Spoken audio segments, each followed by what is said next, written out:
Hello, everyone, and welcome back to a new episode of the PokerGO podcast. My name is Donnie Peters. His name is Tim Duckworth.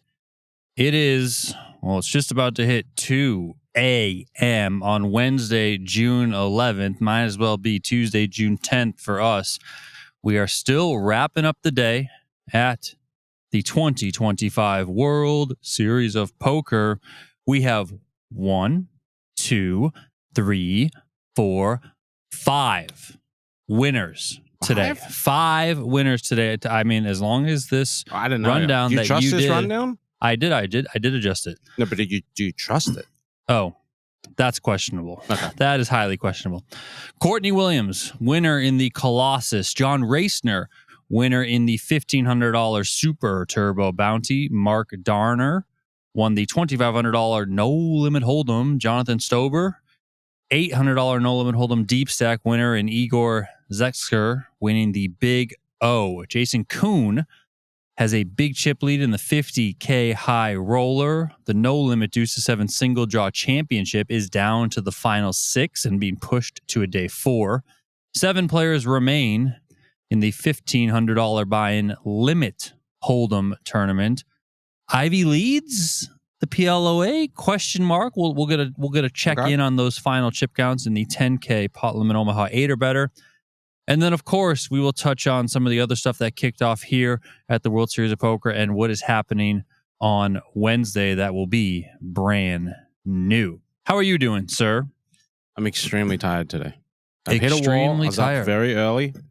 Had a meeting. Had work stuff. People really got to stop this whole meeting stuff during the World Series.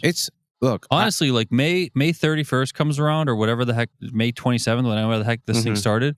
And it just I need to just block out my calendar. Like I'm busy. I made a rule that you can't schedule a meeting with me until it's midday, 12 o'clock.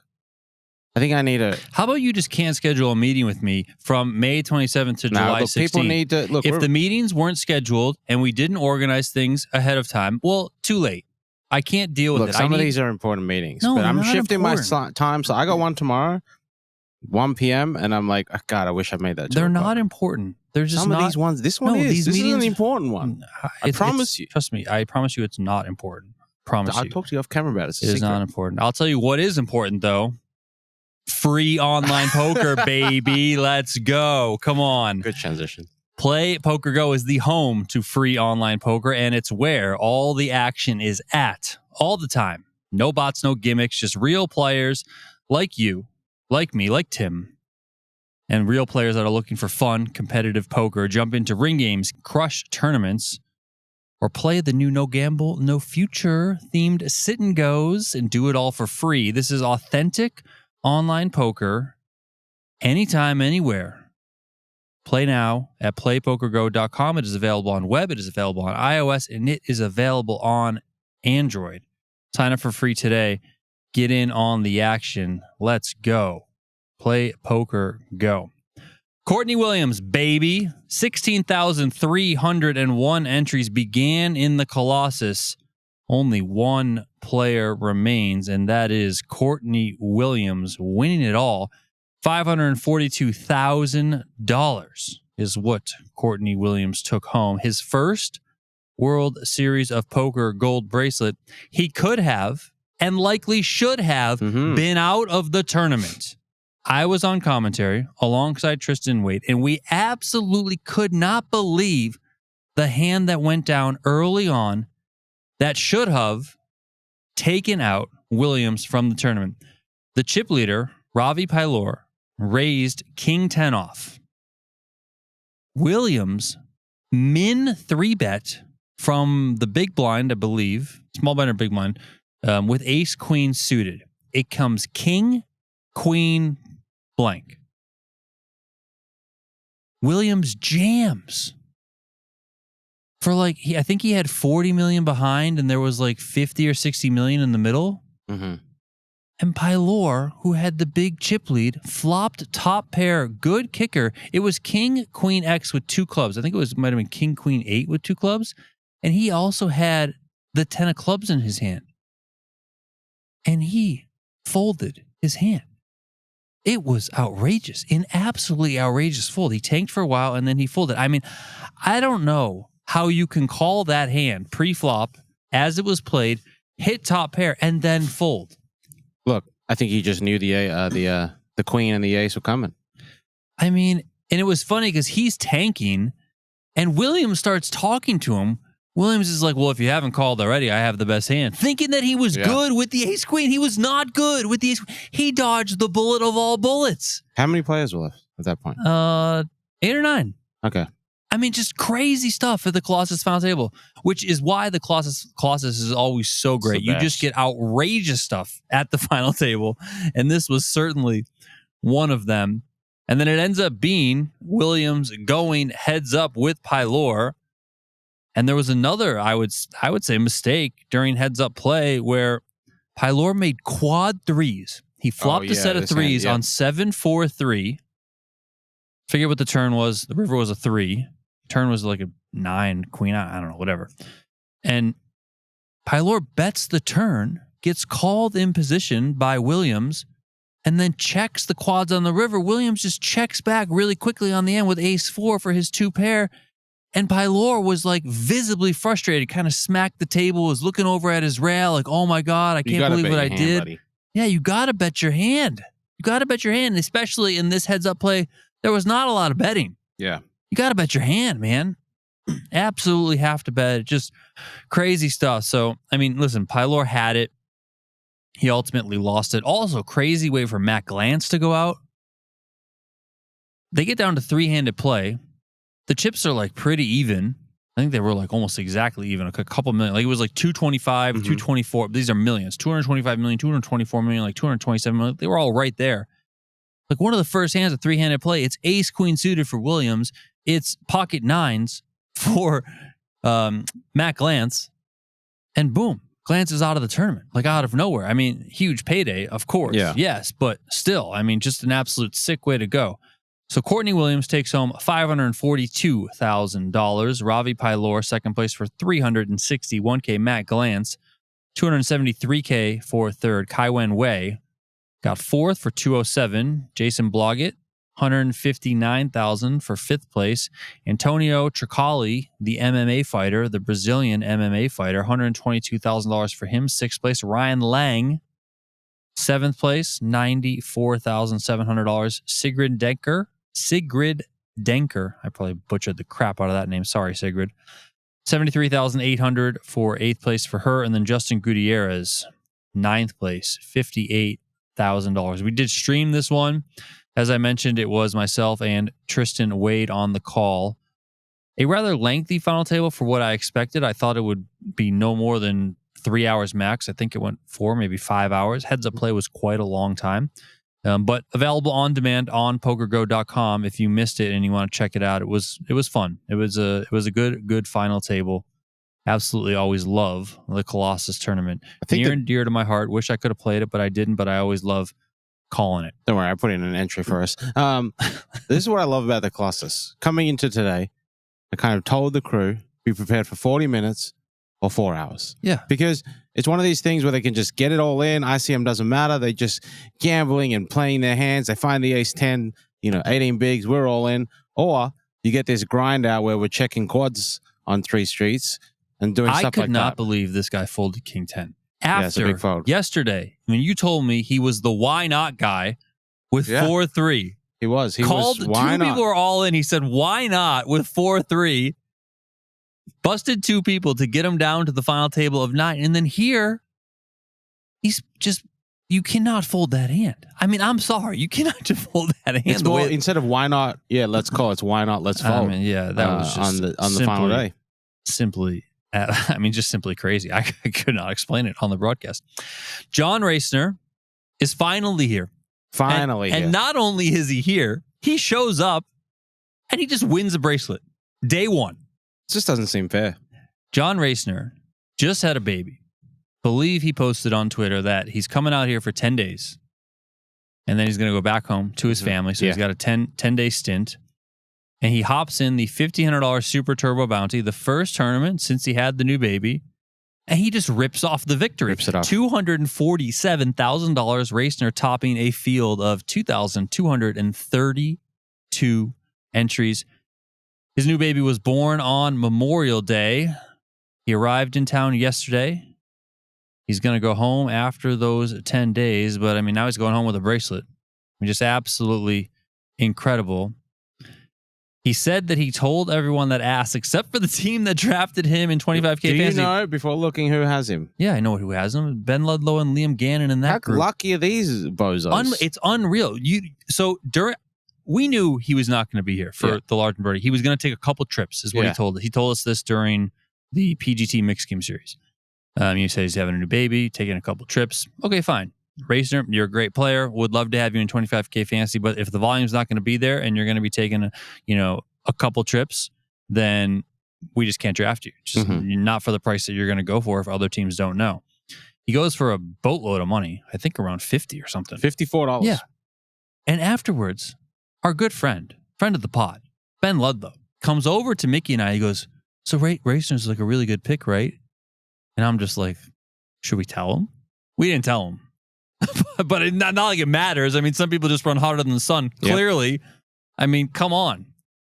That's a horrible draft pick for that money, knowing what we know about his volume. Yeah. Yet it does not matter one bit. The guy is here for less than 24 hours and he's won a bracelet. How many just points absolutely do you have any ridiculous. idea what kind of points he's getting for that? What kind of points? Yeah, it hasn't updated. So 75 plus 22. It's a little under 100. Okay. 97. So he's basically their team has 83 points right now. I mean, it's just Now it has it's just double that. outrageous. It's just absolutely freaking outrageous. Speaking of 25K fantasy, after the Colossus stream, I hopped on the No Limit Deuces Evan Championship stream. We had Blesnik in the booth. Mm-hmm. He was getting on the team that drafted Jeremy Osmus. And I said, oh, who drafted Jeremy Osmus? He's like, I don't know. I said, I did. And he told me we spent too much. Now, here's what's interesting about this. Many people, many people, I think everyone would agree that Jeremy Osmus is the number one pick in fantasy. He should go 1-1. Oh, we took him for the most money. Yet everyone, like Blesnik said, he should be the number one player. Okay, then what does it matter if I spend the most money for him if I have backups elsewhere? Yeah. Like the thing that I think people forget is that, like Arthur Morris the other day was like, you don't think that like drafting, he said Max Coleman and someone else. He's like, you don't think drafting Max Coleman and Alex Foxen, I think he said. And Max Coleman and Alex Foxen is better than drafting one Jeremy Osmus? Well, yes. I mean, well, no. It's not that. It's that I feel like I can spend up on that player because, we have all of these cheap buys. Shout out Steven Song. Specialist got another field bonus today. That's 2 field bonuses for us. So, I'm fine with spending up to get the best player in the draft. Jeremy Osmus is the best player in the draft. So, yeah, we can go a little bit over, But like, I mean, I know you can't have hindsight be 20/20 when it comes to someone like John Racener. Incredible player. Again, love him. He's awesome. But you can't spend 54 on a guy who's going to be here for 20 days. I'm sorry. You just can't do it. Well, if he rips off 3 bracelets. Well, I know. If he just rips off 3 bracelets, then it doesn't freaking matter. And what the hell do I know? But like, come on. Yeah. I mean, it's just, So yeah. Anyway, that's that. There was another big name at this final table, JC Tran. Yeah. Like, where the heck has he been? Other than Sacramento. I think, I think he fishes a lot. He does fish, yeah. He loves I think he loves hoops the as fishing. well, yeah. Fishes and hoops. So anyway, John Racener beat Liran Batito in heads-up play. Batito taking 165,000. Xinwen Zhang, third place for 120,000. A woman, which we've had many women Close calls, get close to winning an open event. Hasn't happened yet, but they are knocking at the door. JC Tran, fourth, almost had bracelet number 3, 89,000 for him. So this is one of the most fun events. I also love playing this one because it's over in one day. You're in, you're out. And this, normally I feel like this takes till like 4 a.m, but this one was done at 1 o'clock, which is kind of crazy. I thought this one takes much later into the night. Oh, the Super Turbo. Yeah, it was. I think it started a bit early. I think it's normally the afternoon, but yeah, it's did feel like it was over pretty quickly. Yep. So we got Mark Darner winning the $2,500 no limit hold'em, almost $500K for Mark Darner. The good old Cadillac of poker baby. He defeated David McGowan in heads up play. McGowan took home $331,000. Darner won it with a couple of kings. Always good to pick up a couple of kings, especially during heads up play when your opponent finds an ace. This was a big, big tournament for this $2,500 buy-in. 1,493 entries. Prize pool was well up over $3 million. So you had Darner taking first for his first gold bracelet, McCowan second, Christopher Puetz third, Dylan Lindy almost got another bracelet, his second, or would have been his second. Fourth place for Dylan Lindy. John Valinas got fifth for $127,000. You also had Ian O'Hara finishing in ninth, Aram Aganyan finishing in 10th. Anyone else run deep? Doesn't really look like it. Michael Liang got 40th. Matthew Watman, 44th. Nick Funaro, 45th. Faraz Jaka, 46th. John Juwanda. Been playing a lot. I've seen him around quite a bit. Yeah, I've seen him a lot. A lot of them. 47th for him. Another Cadillac of poker event, the $800 buy-in, no limit hold'em Deepstack. This tournament was won by Jonathan Stoeber. More than 4,400 entries in this tournament. Stoeber taking home $352,000. Daniel Cosner in second place. Matthew Morin in third place. Sean Buchanan, the original Bucky. Sean Buchanan out of Canada, baby. $128,000 for him. Nick Seward, we know Nick Seward well. Sixth place for him. Ryan Honer got seventh place in this one for $55,000. Then we switch things up from the Cadillac. We go to Big O. This was an additional day, right? Yeah, fourth day 4, yeah.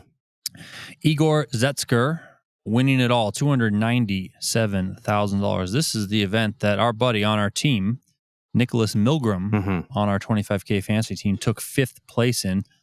Zektser beat Paul Sincere taking home $198,000 for second place. Ryan Honig, so close to another bracelet. Third place for Ryan Honig, $141,000. Shiva Dudani, fourth place for $102,000. I mentioned Milgram. He got fifth place. Sean Daniels. Didn't know Sean Daniels reached out to play anything other than no limit hold'em, but it's good to see him in this Big O field. He took eighth place for $31,600. The $50,000 no limit hold'em high roller, back to the Cadillac, baby.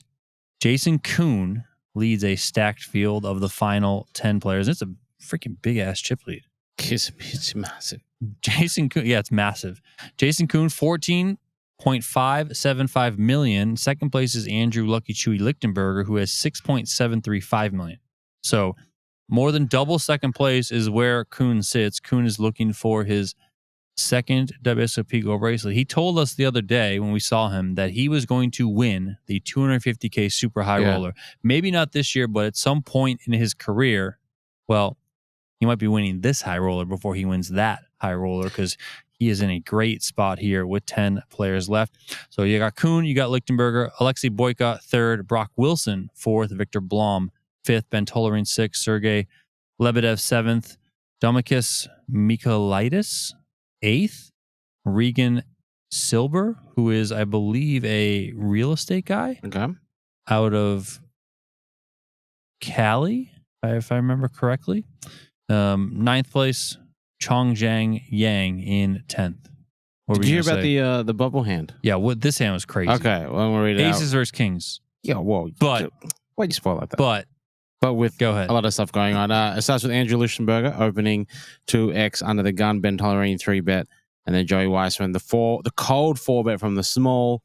Lichtenberger folds, Tolerin calls. Flop comes King 9-4, Rainbow. Weissman continues, pretty small bet as is standard nowadays. Turn, ace of spades. Now there's two spades. King, nine, four, ace. Weissman bet. About quarter pot looks like. Tolerine calls. River is a three of spades. Flush comes in. And Weissman, who had 1.15 behind, bets 1.145. Leaves himself that single, 5K chip. Eat your heart out, Daniel Negreanu. Tolerine quickly all in. Weissman, snap call. Tables, pocket kings. He flopped top set. Ben Tolerine, two red aces. Turn top set. Massive cooler to knock Joey out. A few places short of the money. And shot Ben Tolerine right up the chip leaderboard. Yeah, Ben Tolerine ended up going to make day 3 in this event. The plan for this one is to stream the final table on PokerGo on Wednesday, June 11th. I believe it's planned for 8 Eastern, 5 Pacific. Correct. But of course, that could change depending on how things go. They still have 10 left. They got to play down to a final table. So stay tuned to PokerGo.com/schedule for the updated schedule. Tim will stay on top of it. That's a page he manages all the time. And then, of course, the various accounts on social media.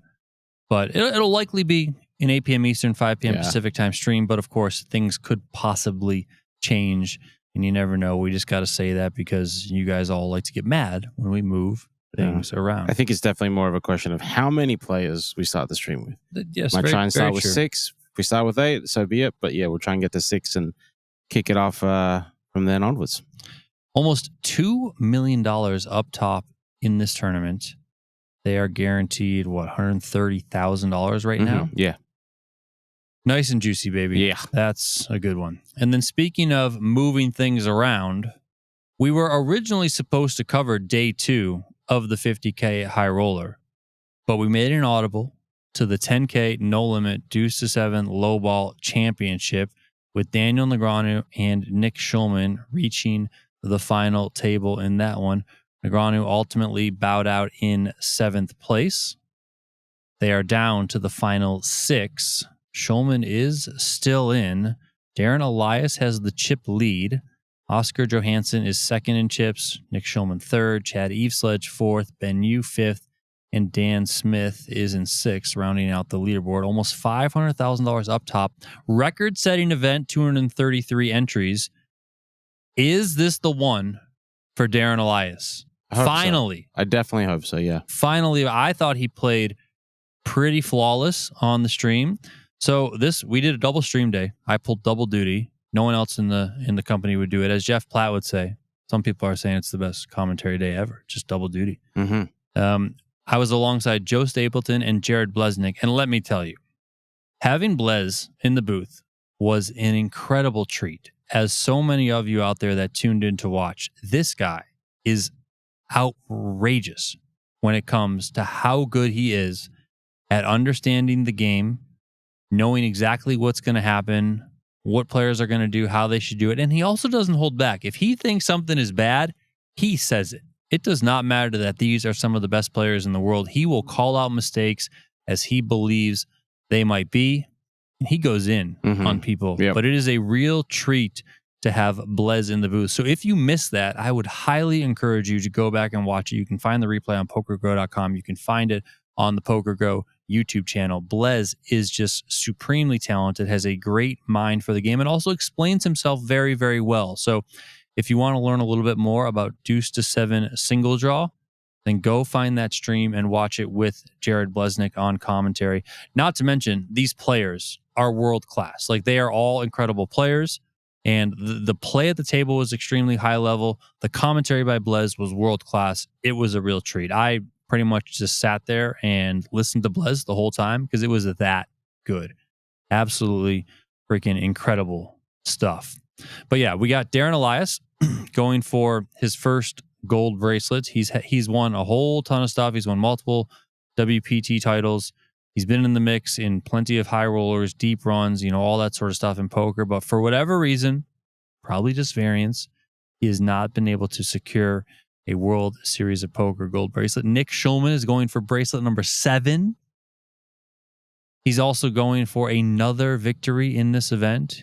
He's won this event twice. Is it twice?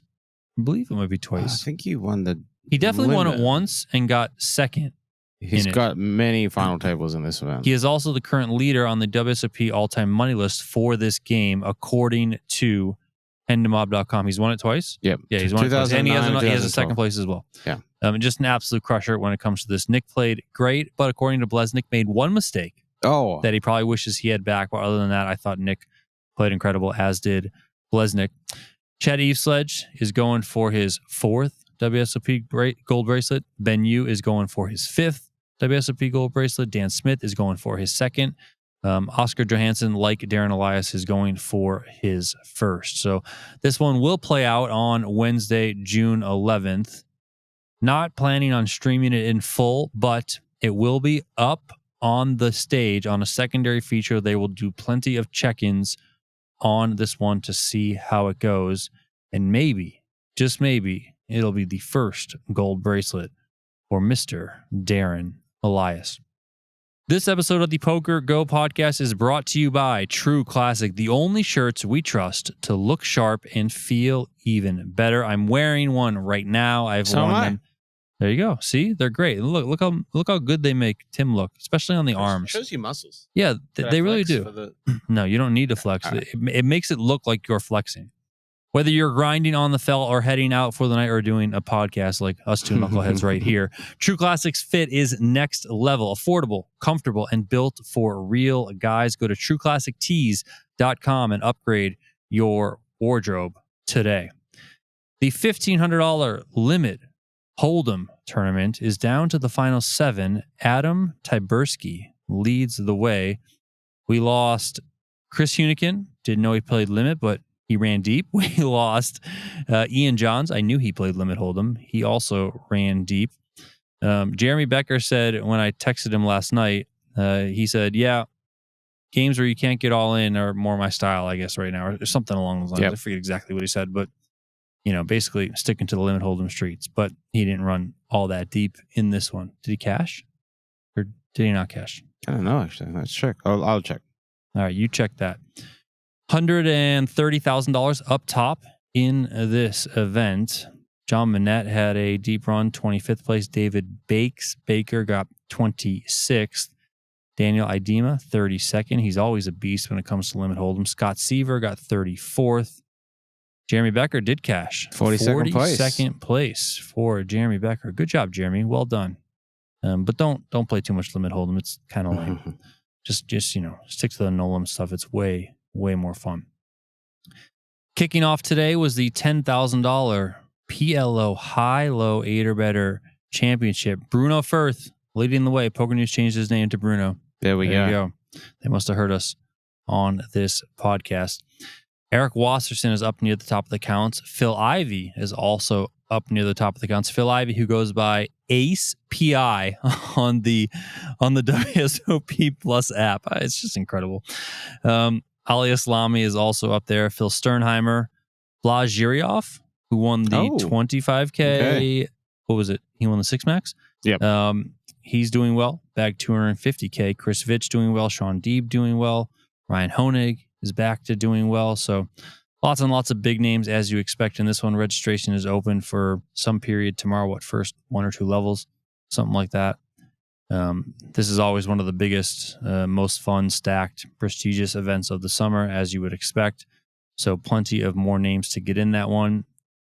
Possibly could see some people who bust from the 10K Deuce Championship. Nick Schulman, for example, might get in there. But it'll basically be, and I think they were talking about it on stream, specifically Schulman and Dan Smith. It's a decision between possibly late registering this or hopping in the 100K. Yeah. Right? And I think Schulman said he would want to play this. Smith said he would want to play the 100K. So, and then I would guess Chad Evesledge would get into this one too. Probably, yeah. Should things go south for him on that day 4 of the 10K Deuce to 7. What do we got going on else? We got the 100K, of course. For Wednesday? Wednesday, we have the 1,500 Monster Stack starting. Oh my gosh. 4 fights. I want to play that tournament every year, and I just can never do it, and it's just such a bummer. It's like one of the best tournaments ever, and it looks incredible always. We also have the 1,500 Horse kicking off as in the afternoon. That'll be a fun one, too. That one always gets big. We skipped one. We skipped the 3K no limit Hold'em Freezeout. Yeah, I just pulled up the chip counts. But yeah, 3 events kicking off tomorrow. Obviously, a little bit of an appetite for everyone there. The low limit, multi-flight monster stack. We got the big buy-in 100K, and then for the mixed game players out there, the $1,500 horse. But yeah, 3K no limit. What's going on over there? Look up the... Well, 1,027 players there are currently on the money bubble right now. 156 remaining. 155. Wait, they went home on the stone bubble? Yep, they did. Oh my gosh. Look, maybe the clock's wrong. We'll give it some time. It says it in the updates. Players bag on the stone bubble. 451,000. Why just lose one player for first? Yeah, that's like sick. We should scroll down the bottom, see who's... That's absolutely shortest stack. Sick. Okay, well, live Bart is pretty short. There's 2... Oh my God! There's 2 people with 2 big blinds. There's 5 people. 2 big blinds. There's 5 people with 3 big blinds. Oh my 4 God. big blinds. 4 big blinds. 5. Like there's a lot of short stacks. So you got to hope you draw that button if you're one of these shorties. That's some so of the chip sick. leaders. We have Matt Affleck's up there. Nick Marchington's up there. John Hennigan. Johnny World playing the 3K. Daniel Moore, Kristen Fox, and Justin Young. Boris Kolev. Some of the guys in the and ladies, sorry, in the top 20. Heading into day 2 of 3K No Limit Hold'em Freezeout. Can't believe they bagged on the bubble. I mean, what in the world? It is late. It's 2:30 a.m. right now. Maybe it was a long bubble and they just the word came down. The hammer came. The hammer got dropped. But WSOP. One more player. It would have taken like probably 20 minutes max. I mean, come on. Yeah. The only bubble that is ever at risk of going super late is the main event. Yeah. I mean, that's the only one. Everyone else busts in fairly normal time when it comes to the no limit hold'em stuff. So yeah. Any other observations you got from around the World Series today? No, nothing today. Gave out a couple hats. Okay. I had one guy actually. He just randomly kind of grabbed me. He's like, "Are you Tim?" I was like, "Yeah." He goes, "I'm supposed to give you a password." I was like, "Yeah, okay. What is it? What is it?" Right? It was family pot. I'm supposed to get a hat or something. I'm like, "You don't know what you're getting?" He goes, this is clearly not for him. No, he goes, "I'm picking it up from my friend." I'm like, "Oh, okay, no problems. Let me go get it." I go, "Oh, sorry, what's your name again?" He goes, "Dylan, it's Dylan." I'm like, "What's your friend's name?" He goes, "Jam." I'm like, who? What? Jam? Jam? Yeah, he goes, "Jam." Like Jam? Yeah. And he goes, "Well, his name's really John Michael. But he goes by Jam." Well, so I said, "Okay, Jam, thank you for listening." Blah, blah, blah. But yeah, gave out a couple hats. Got a few more delivered to us. Still only got the 100. Had a couple other people say, "Hey, I want the hat. What's the password?" I'm like, "I'm not telling you the password. You got to listen. You know what it is. You listen to the pod. It's family pot. That is the password. You just have to say it to me or Donnie, and we'll give you a hat." It's very simple. Incredible stuff. Absolutely incredible stuff. Yeah, a lot of people are like sending DMs, messages, "Save me a hat, save me a hat." That's not how this works. If Phil Helmuth DMs me and says, "I need a hat," you know I'm the biggest Phil Helmuth fan, right? Yeah, he ain't getting one. You're gonna tell him, "Nope, sorry, sir. I need the damn password." So unless he sings me that jingle and says family pot, Phil Helmuth ain't getting one. So you guys at home sending us DMs, don't waste your time. Come find us. We'll be around. Alrighty. I got nothing else. I'm ready for bed. Yeah, it's way too late. So our apologies for the lack of hot takes and discussion on this episode. Kind of just ripped through everything that was going on, but it's late. It's 2:30 a.m. Both Tim and I want to go to bed. So definitely wanted to bring you guys a pod. Yes, but we're not going to miss one. This was also want to. We're trying our best not to miss one. Don't say that. You're going to jinx us. You're going to take it back. Rich, edit that out. Rewind. Oh yeah. Skip. Go back to now. Cut. All right, cool. That's going to do it for us. His name is Tim Duckworth. My name is Donnie Peters. We will talk to you guys next time. So yeah.